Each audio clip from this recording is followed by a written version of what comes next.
Good day everyone, this is Iglo Fashion, and today we are learning how to cut this jacket.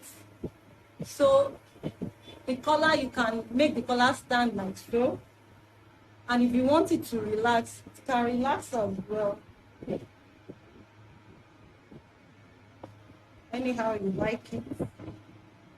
Sorry, I'm wearing it on my back and I just want you to see how it is on me.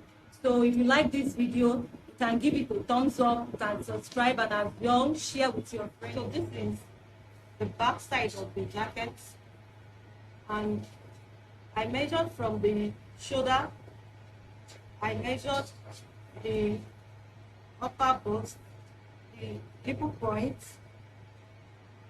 under bust, the half length, and the blouse length.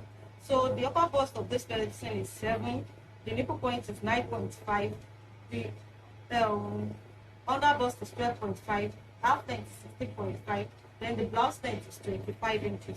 So now I measure the total circumference of the nipple point here. I made the bust point. I measured the circumference of the bust point here as well. I did the same thing. Then on the other bust, I measured the total circumference of the other bust.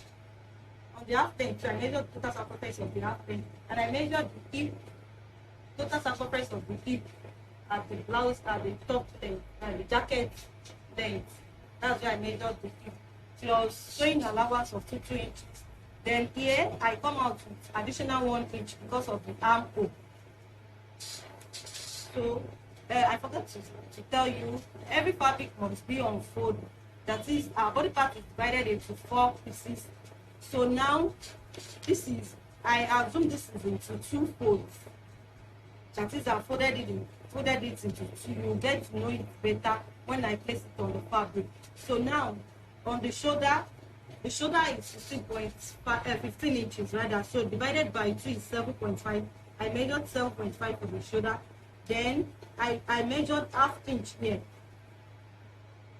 to slant it because our shoulder is not straight. Then I measured 3 inches for my neckline. Then I come down with 1 inch for the neckline shape.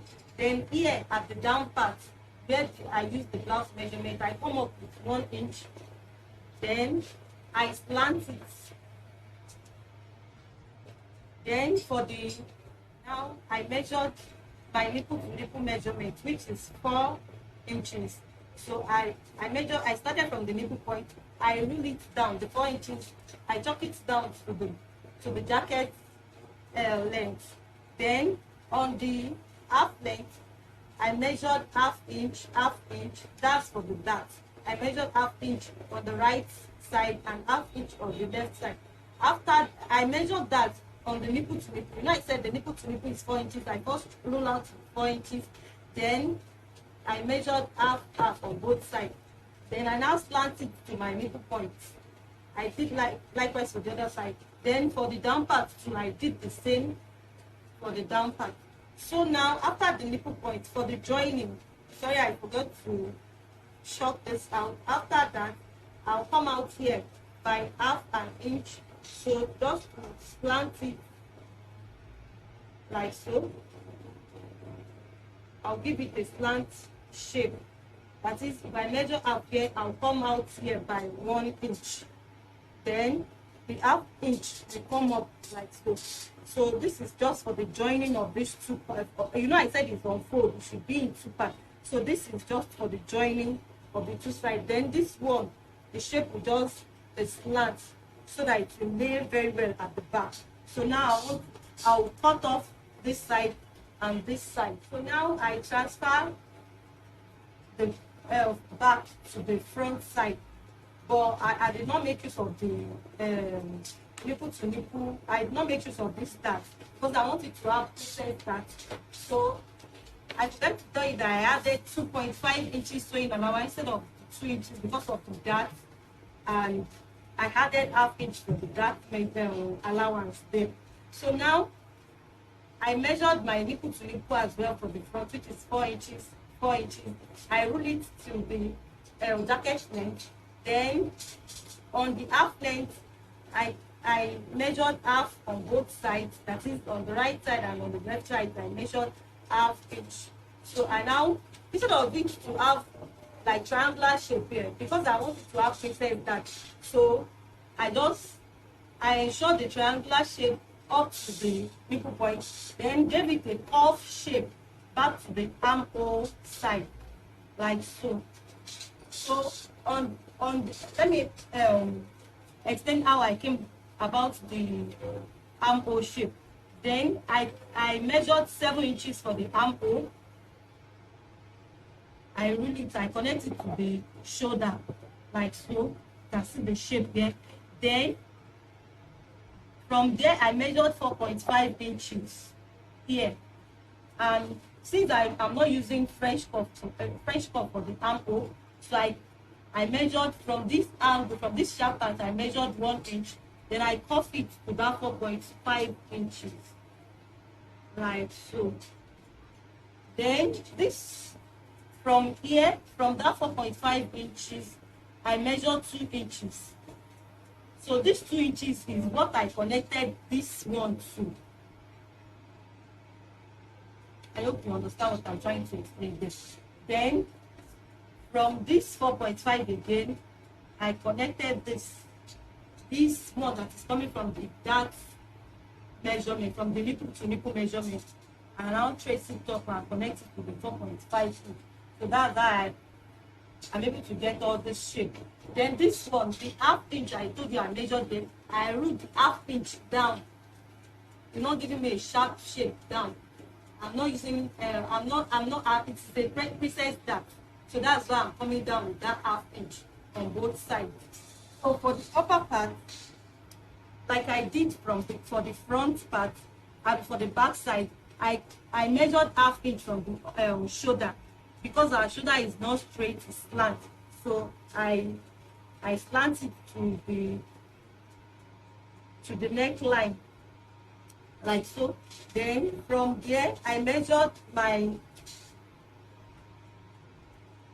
neckline. So I measured 3 inches for the neckline, I did for the back. Then from that 3 inches to where I want the lapel to end. So from there I measured it to the under bust. You can see the line. I just slanted to the under bust. So from there I measured my back, the circumference of my back neckline. I did it this way. So here I have 4 inches. In total here I have 4 inches. So that 4 inches, I added it to this point, to where my neckline is starting from. I hope you can see. So the total circumference of the neckline of the back is 4 inches. So I come up with that 4 inches. This is the 4 inches. Then I gave it a slant shape here, like so. Then from there, I rule it down. From the 4 inches, I came out with 3 inches. Yes, 3 inches. So that it can relax very well. This is the 3 inches. Then, please see, this is the line. This is my neckline. But I came out as in to this back side. I gave it half inch to come to the back side. Then from here, I link it to my under bust as well. But because of the shape I want the lapel to have, I came out from there by half inch. That's on the neckline. So I now cuff it down to my bust, under bust. I hope you understand what I'm trying to say. You can see the way I mark it. So I'm going to cut off this and cut off the parts that I don't want there. After cutting, this is the outcome. This is what I'm able to do. This is the side of this, the middle part. This is the front view. Then for the back, this is the back. Cut out everything that I don't want to do. So now the next thing I will do now is to go and place them on my fabric. jacket, I'm making use of hairstay, then my lining, then I'm mixing these two fabrics together for the jacket, and just small pieces of wood, soft wood. Now I've cut the back of my fabric without the back is going to be. Then I put my hairstay on it. This is the facing of the back. The lining. So I use paper stay for the lining. So I use paper stay, I use hairstay. Front part, I cut out my fabric for this. So this is the fabric, and I want to use that same pattern for the facing so that when the lapel is coming out, it still be showing this particular pattern. Side of the front. Cut out the side. I added my hairstay. Then for the lining as well, I used paper stay. So I want to go and do the joining now. I'll show you. I've joined my fabrics together. This is the front part. I've joined it to the back. This is the back side. And I've joined that side. So it's going to look like this.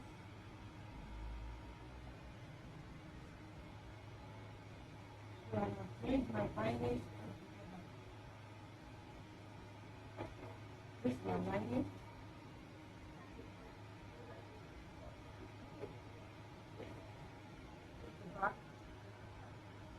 This part is the back, right? This side is the front. So I'll go and join both lining and the fabric together. Now I've joined the leg and the belt. Joined it together. That's the way to do it.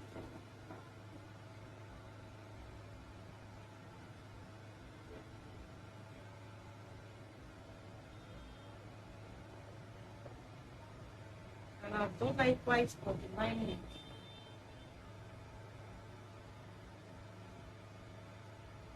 So I'll go and join the two together. And this is the sleeve for it.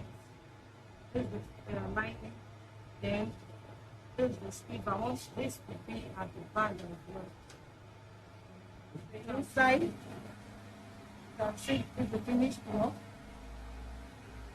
And this is the outside. So I'm going to place it on the mannequin now.